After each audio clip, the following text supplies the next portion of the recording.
Good afternoon, music world. John here from What's Spinning here tonight to chat about this latest record from these new Puritans. It's called Crooked Wing. They are a UK-based post-punk act. They've been at it since the late 2000s, and while people have recommended me their stuff for years, this was kind of my first real deep dive into their discography. Their debut album, Beat Pyramid, it didn't hit me right away. It definitely took a couple of listens to sink in. For me, it kind of sounded like, from a distance, some Bauhaus and Wire worship. But as it progressed, the anxiety and the tasteful use of electronics and the sweatiness of this thing, I don't know, man, it just clicked really hard. However, their discography just doesn't end there. As a matter of fact, it has evolved quite a bit since their debut. Yes, their follow-up, Hidden, took a much more darker experimental turn, kind of trading in their Wire and Bauhaus worship for some closer era Joy Division worship. Also had some really tasteful Also had a lot of very tasteful nods to classical and art rock. It's not a very easy listen, but it's a really, really rewarding one. And Field of Reeds showed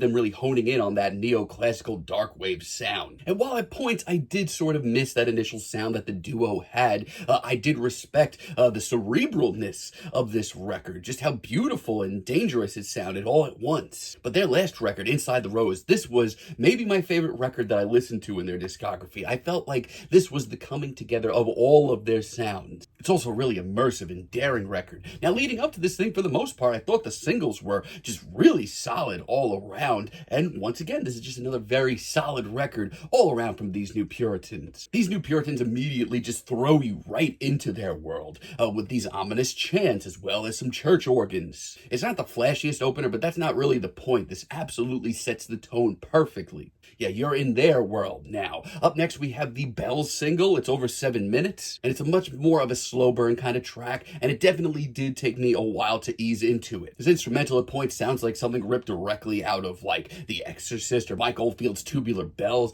I mean, you're getting the chanting again. You're getting the bells, pianos, chimes. It's all chilling. And this is probably their most art rock leaning record yet, which at first didn't rub me the right way, but honestly, it just feels right. It's dramatic, it's haunting, and absolutely beautiful at points. Now, if you want something a little bit darker, definitely recommend A Season in Hell. This one is absolutely incredible between booming beats, just absolutely dreadful pacing. It's a suffocating atmosphere, and we get a vocal performance that's equal parts manic and melodic. It's over the top in the best way. It's very campy, but personally, I like campy. Also, I'm Already Here is one of the most beautiful cuts I've ever heard from them. It's delicate, it's colorful. We also get these really sweet bells and horns once again that gives this a very mystical, magical sound. Now, not everything here hits for me, though. I will say Industrial Love Song featuring Caroline Polachek. This one breaks my heart. People love this thing. I don't know. I just haven't been able to get with it since it dropped as a single, and I love me some Caroline. The track, I don't know, overall just feels a little bit too pensive for me, to the point where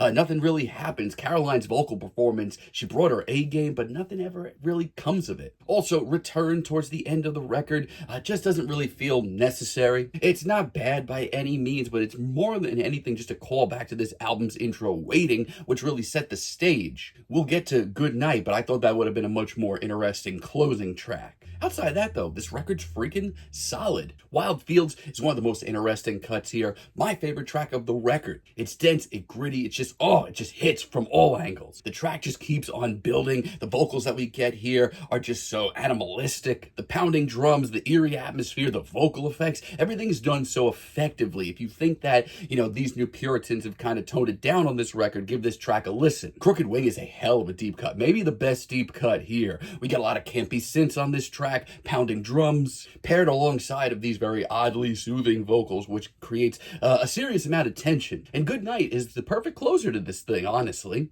It's dark, it's regal, but it's also strangely comforting. If these new Puritans continue to just take new sounds, kind of enfold them into their own sounds, and keep making things unique, I'm going to keep showing up to their music. Is this their most consistent project? Probably not. Is it their darkest project? Definitely not. But it's still a very soothingly dark record that just seems comforting yet dangerous. That's really interesting. I'm feeling a very strong 7 on this thing, but let me know what you all think down below. If you liked the video, be sure to give us a like, give us a subscribe, and let me know down below what you would like for me to chat about in the future. And until next time, have a great day, friends.